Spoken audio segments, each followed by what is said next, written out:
I'm your English teacher of Sheen. Where do you live? Do you exercise daily? Does your mother bake cakes for you in lockdown?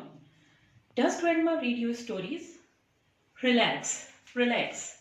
You might have noticed that I was just talking about your daily routine and habits. So before coming to the topic, I must tell you that time is what? In simple words, time is the flow of passing moments, and all the different events and actions of our life can be explained using different grammatical tenses. Any action that already happened can be explained using past tense. Any action that is happening now, right now, can be explained using any form of present tense, and the actions which will happen, action, events or incidents in the future will be explained using any type of future tense. So before coming to the main topic, I would like you to open your UNC books, lesson 11, page number 145. Books open, students? Very good. So the first topic you can see at page 145 is simple present tense. I must tell you the simple present tense is used for regular actions and habits. For example, he speaks English. They leave for school at 7:30 a.m. The general facts and truths. For example, water boils at 100 degrees Celsius. Sun rises in the east. So these are some of the general facts which will remain the same, right? Then we use it for the schedule or the timetables, which anything maintains regularly. For example, trains, cars, aeroplanes and buses. For example, the train for Lahore leaves at 9 p.m.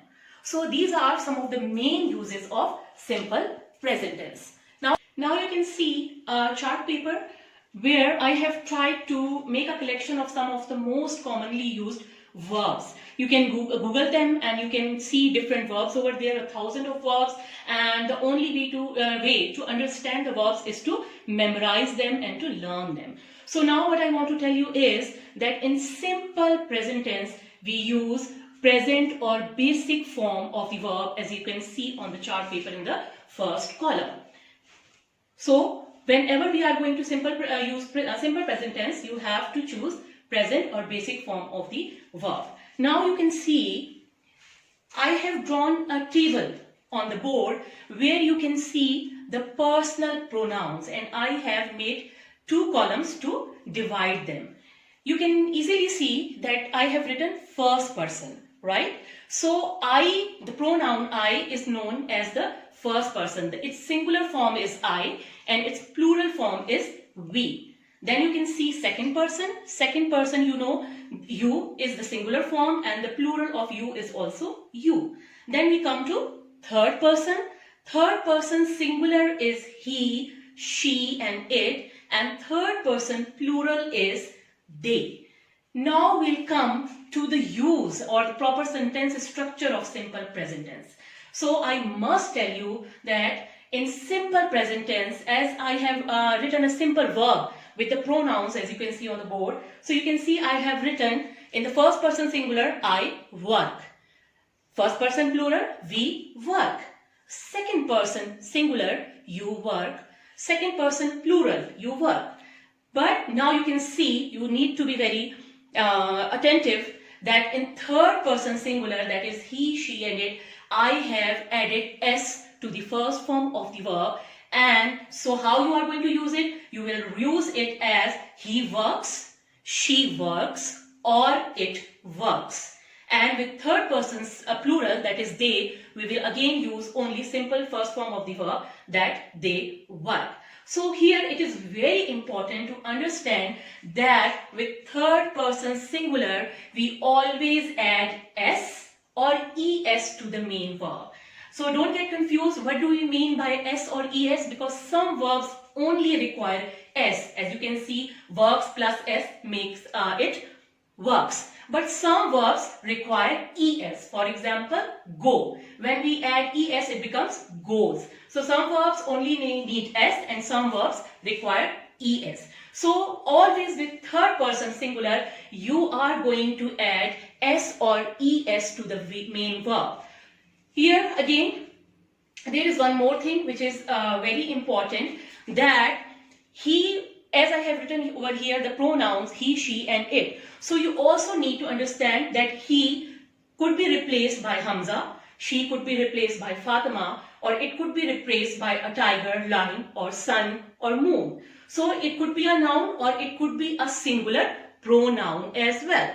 Now, as you have understood the sentence structure over here, now you can see three types of the sentences: affirmative sentences, negative sentences and interrogative sentences.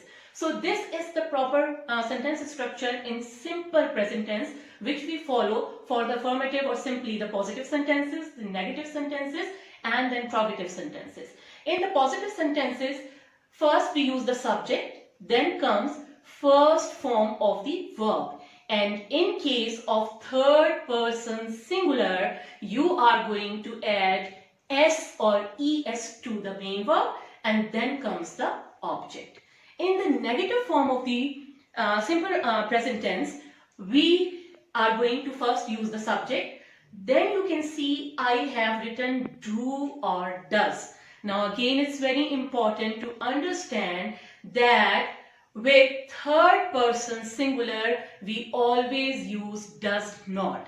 And with rest of the persons, that is first person singular plural, second person singular plural and third person plural, we always use do not. I repeat, with third person singular, we always, in the negative sentences, we always use does not. And with first person singular plural, second person singular plural and third person plural, we use do not in the negative form of simple present tense. Then we are going to use first form of the verb and then comes the object. Here is one more grammatical rule that you need to understand and remember, that when we add does or does not in the sentence, then we omit s or es from the verb. Now we comes towards the interrogative form of the verb. In the interrogative form, which is a question sentence, first we are going to use do or does. Again, in case of third person singular, when our subject is singular, we are going to use does, and with rest of the subjects we are going to use do. Then comes the subject, then we are going to use first form of the verb, and then comes the object.